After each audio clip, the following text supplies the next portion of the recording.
Now, why is it that God says her hand must be cut off? Because I want you to now read very attentively. If you read the Old Testament, one of the most important things for the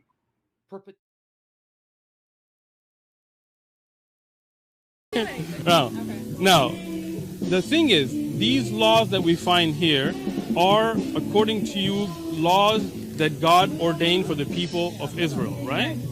So that's the same God. That's Jesus ordaining these laws.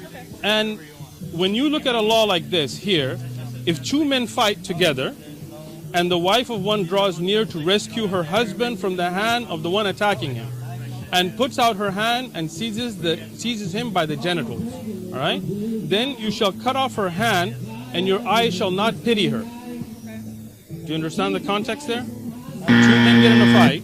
The wife of one tries to help her husband. You have to cut off her hand, and you can't pity her. You think that's just? That was the law. So you think that's justice? That was the rule for them in their And time. so Jesus ordained that law. You base your basis on understanding things from the Bible. Right. If two men fight together and the wife of one of them draws near to rescue the husband from the hand of the one attacking him, all right, and puts out her hand and seizes the man attacking by the genitals, you shall cut off her hand, your eye shall not pity her. Do you think this is from God? If a man gets in a fight with another man, are you married? No. Are you okay? Oh, let me. Do you understand it? Yeah. Do you understand it first? Yeah. You don't understand it, bro. I do understand. What is it? Okay. No. If you understand, just explain to me what the verse is When they're saying. getting a fight and someone like, yeah. Yeah, you don't understand it. So, so just say you don't understand it. Okay. You get in a fight with somebody. Your wife wants to help you, wants to protect you from getting beat up, right? So she jumps and she hits the man in the genitals. Okay. You have to cut off her hand for protecting her husband, and you cannot have pity. You cannot feel bad for her. This is your God. No, there's some verse like rules in the Old Testament that were. But they're from God. Okay. So you believe this is from God? There were some like rules made by. Woman's hand should be cut off for protecting her husband. Yeah, they were like. Yeah, that's God's laws for you. This is God's laws. Even similar. So when I find things in the Bible I cannot believe are from God, because I find them not just at all. I find them disgusting. You cut off a woman's hand for just trying to help her husband and not pity her.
I'm saying this is not a God that is just.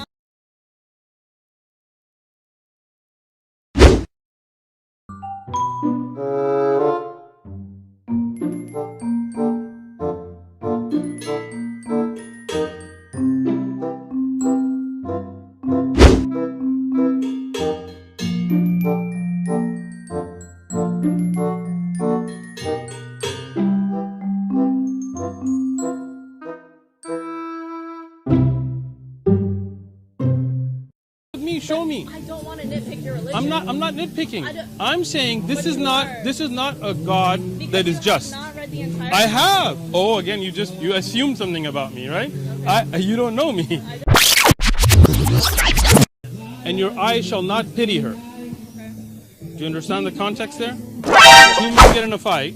The wife of one tries to help her husband. You have to cut off her hand and you can't pity her. You think that's just.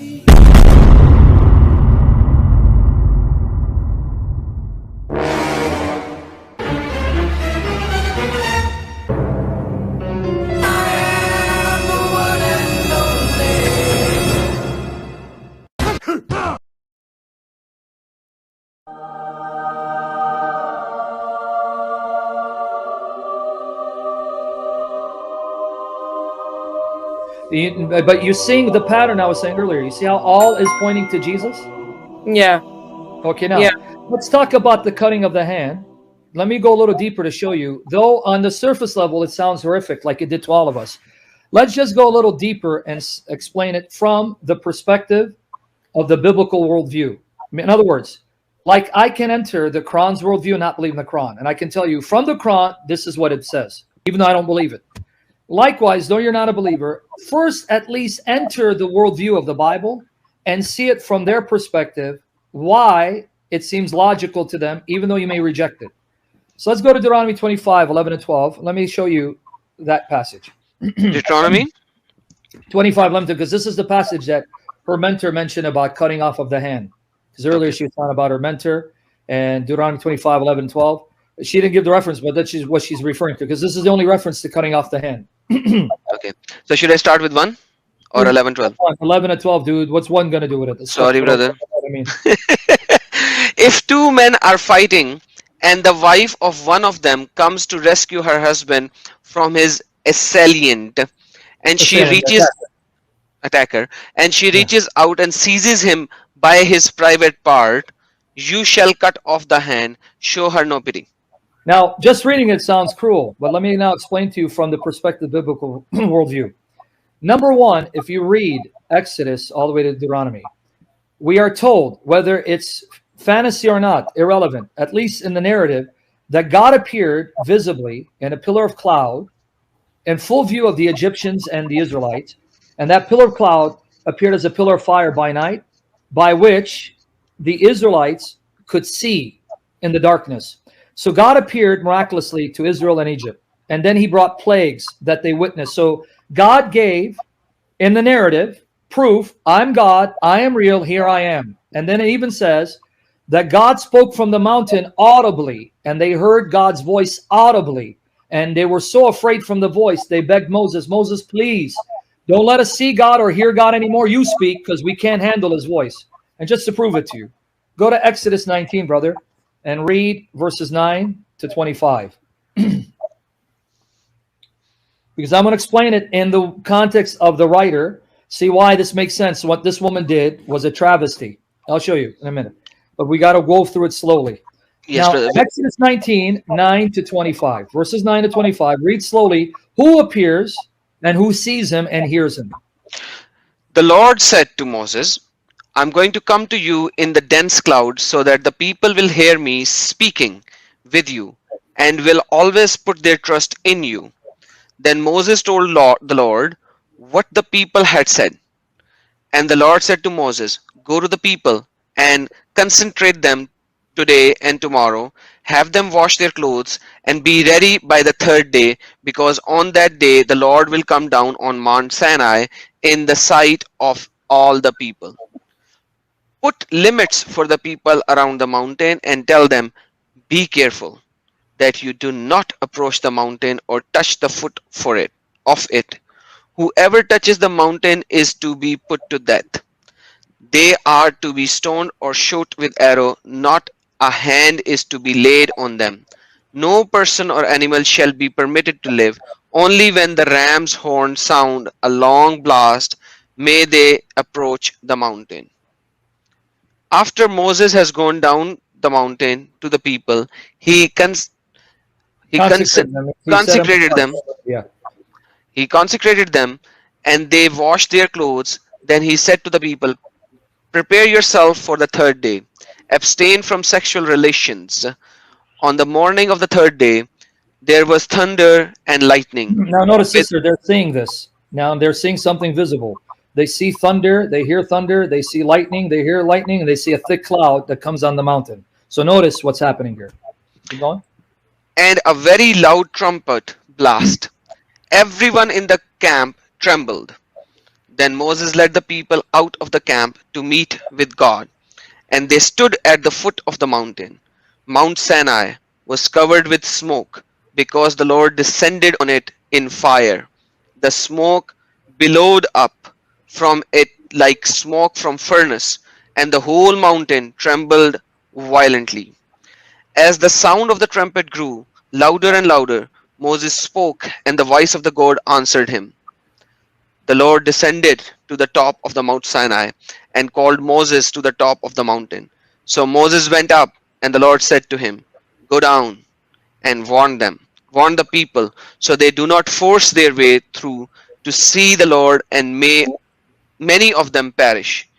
Even the priests who approach the Lord must consecrate themselves, Yeah, set or apart themselves. Yep. set apart, consecrate themselves, or the Lord will break out against them." Moses said to the Lord, "The people cannot come up Mount Sinai, because you yourself warned us. Put limits around the mountain and set it apart as holy." The Lord replied, "Go down and bring Aaron up with you. But the priests and the people must not force their way through to come up to the Lord, or he will break out against them." So Moses went down to the people and told them.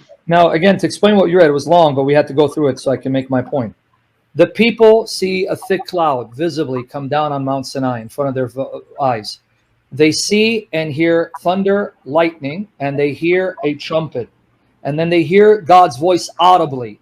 This is a whole multitude of people seeing this. Now, whether it happened or not, that's not relevant to my point. My point is, in the narrative, this happened. Now go to Exodus 20 so I can tie it in. Exodus 20. Next chapter. Just read the first 3 verses. 19 and comes 20. And the God spoke all these words: "I am the Lord your God, who brought you out of Egypt, out of the land of slavery. You shall have no other God before me." Now what God is saying to them here is, I am the God who came down to save you from your oppression, from the tyranny, to make you my possession on earth.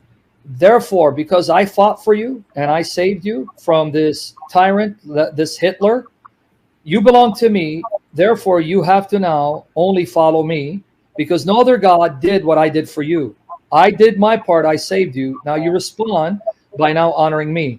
So go to 18, same chapter, 18. Now notice what the people say when they hear God speak audibly. They're hearing his voice. 18 to 23, same chapter, Exodus 20, 18 to 23. When the people saw the thunder and the lightning, and heard the trumpet, and saw the mountain in smoke, they trembled with fear. They stayed at a distance and said to Moses, "Speak to us yourself, and we will listen, but do not have God speak to us, or we will die." Moses said to the people, "Do not be afraid. God has come to test you, so that the fear of God will be with you to keep you from sinning." Now notice why he appeared. Notice what he's saying. I appeared so you know I am God, I am real, I'm not fantasy, so that you know I am God, you know I'm going to judge you, so you don't sin and spread evil and corruption. This is my way of constraining you from corrupting the earth and spreading evil and immorality and oppression. See why God did it? To constrain them. Because if you see God, you see God. And God makes himself real to you. Now you know there is a God. It's not atheism. It's not naturalism. And if there is a God, then he owns me and I have a right to live according to his dictates. So now let me ask you a question in light of this. If after you saw God like they did, let's assume it's real, you saw God like they did, and you went ahead and then defied him anyway after what he did, would you deserve judgment for now defying God after God shows up and saves you from oppression and provides for you and shows that he's real, and you hear his voice saying, now I expect you to live this way because I don't want you to spread sin. But if you go ahead and sin anyway, would you then deserve the judgment that God brings on you? Yeah. Good. You're being honest. In light of that, now let's read Deuteronomy 25, 11 to 12. Now let's read. Now, you see, I told you if you read it in its context, it all makes sense. It's the problem is people take snippets to make it look bad and not read in context. And your eye shall not pity her. Do you understand the context there? Two men get in a fight. The wife of one tries to help her husband. You have to cut off her hand and you can't pity her. You think that's just, right? And puts out her hand and seizes the man attacking by the genitals. You shall cut off her hand, your eye shall not pity her. You think this is from God? If a man gets in a fight with another man, are you married? No. Are you married? Okay, oh, let me, do you understand it? Yeah. Do you understand it first? Yeah. You don't understand it, bro. I do understand. What is it?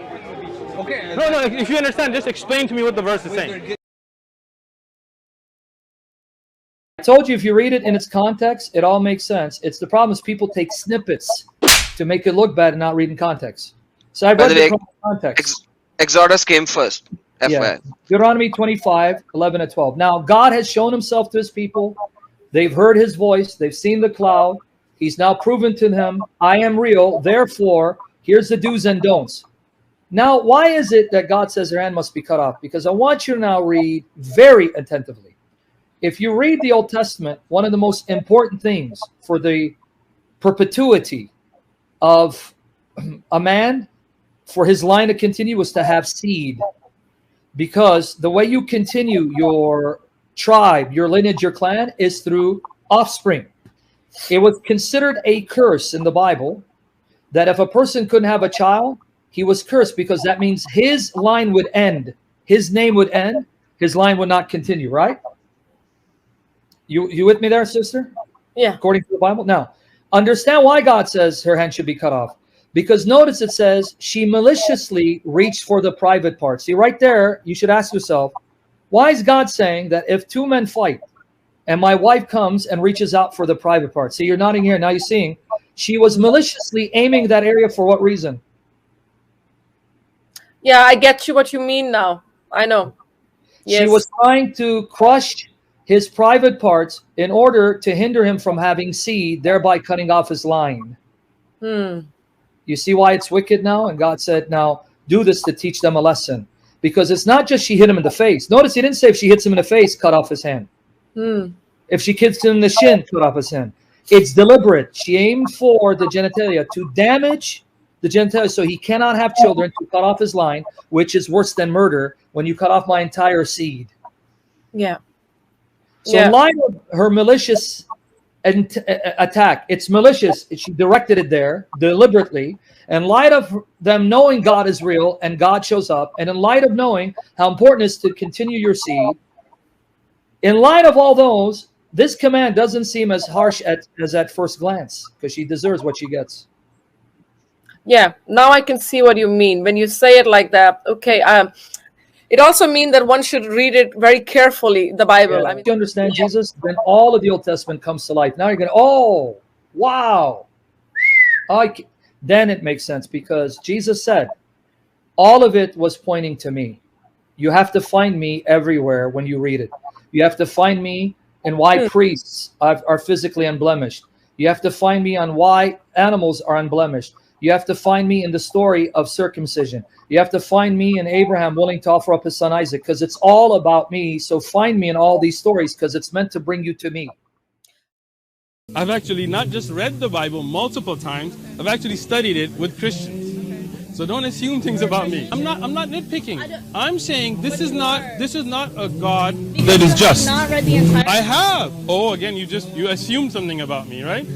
You don't know me.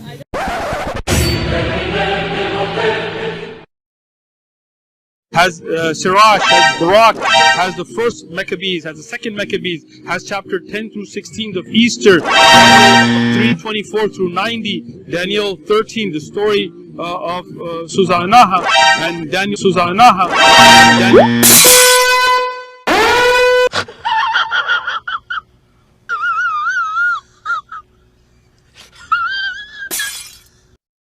Now, is Solomon also the son of God? If we go through the Bible, the book of Psalms, in the book Psalms 2. You know what? I learned something from this man. I did not know that God had revealed the book of Psalms. Do you guys know that? I just learned something from him. God revealed the book of Psalms along with the book of Psalms. Okay? I really am thankful for this man. I did not know there was extra revelation that he discovered inspired by God called the book of Psalms. I knew about Psalms, but I didn't know about Psalms. Next, we're going to learn that God also inspired the book of heels,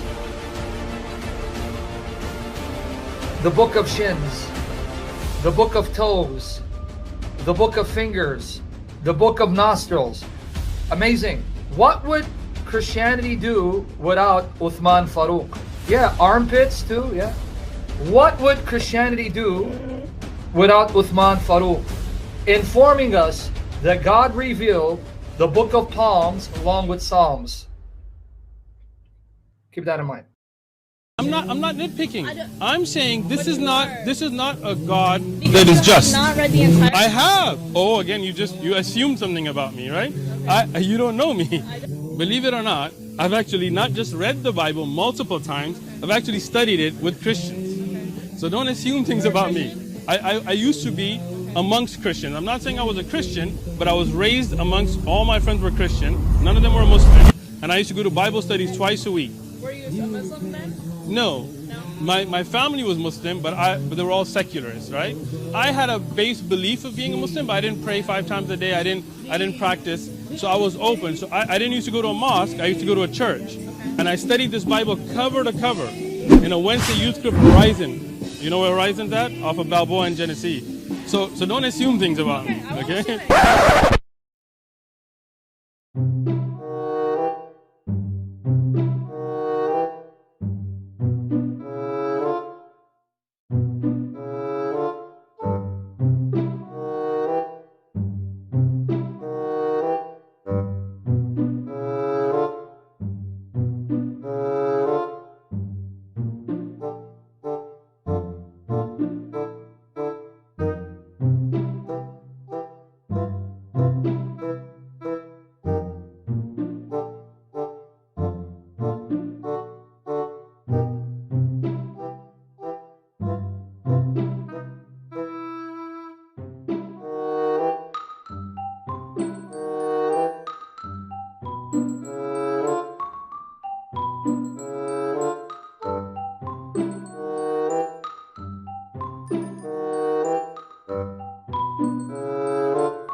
I'm not nitpicking. I'm saying this is not a God that is just. Not read the entire. I have. Oh, again, you assumed something about me, right? You don't know me. Believe it or not, I've actually not just read the Bible multiple times, I've actually studied it with Christians. So don't assume things about me.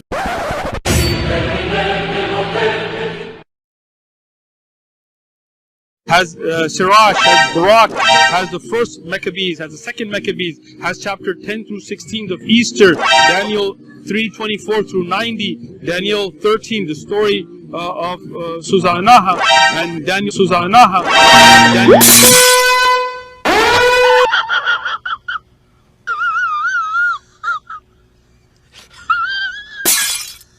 Believe it or I've actually not just read the Bible multiple times, I've actually studied it with Christians. So don't assume things about me. I used to be amongst Christians. I'm not saying I was a Christian, but I was raised amongst, all my friends were Christian. None of them were Muslim. And I used to do Bible studies twice a week. Were you a Muslim then? No. My family was Muslim, but they were all secularists, right? I had a base belief of being a Muslim, but I didn't pray 5 times a day. I didn't practice. So I was open. So I didn't used to go to a mosque. I used to go to a church. And I studied this Bible cover to cover. Crook! Wallah, you're a crook. You are a crook. You are a crook. And you are a fraudster.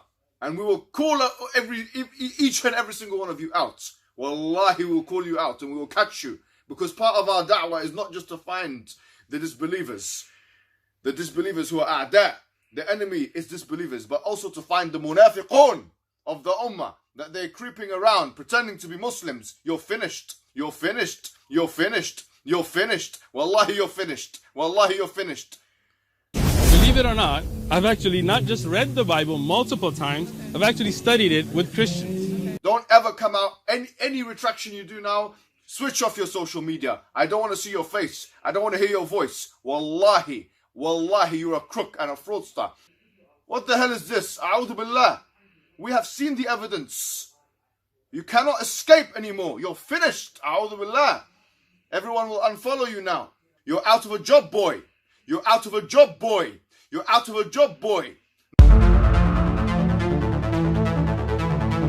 Glory to the triune God. Don't you understand, my brothers and sisters in the Lord Jesus Christ?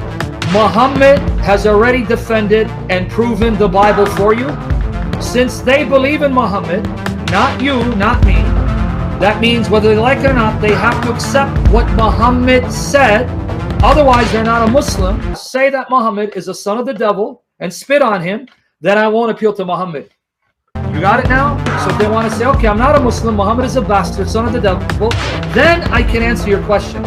But as long as you confess to be a Muslim, as long as you say you believe in the Quran, which is worse than toilet paper, and the Sunnah, right, which is worse than a plunger, then you have no right and no audacity to even question the Old Testament or the New Testament, because your fake prophet and your fake God confirmed that my Bible is the uncorrupt, perfectly preserved Word of God. You're stuck with it. Hadouken! Perfect.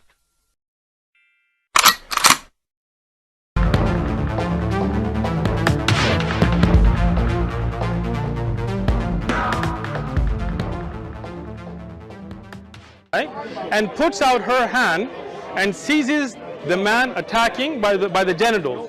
You shall cut off her hand, your eye shall not pity her. You think this is from God? Become a Muslim. Ashhadu? No. Come on, bro. Don't be just stubborn because you want to be stubborn. May Allah guide you. May Allah not guide you? Well, he guides and misguides. Yeah, may Allah guide you. I'm making dua for you. Like, say Ameen. Huh? Did you say may Allah misguide me? No, you say like God and misguide and God. I'm saying may Allah guide you. Say Ameen.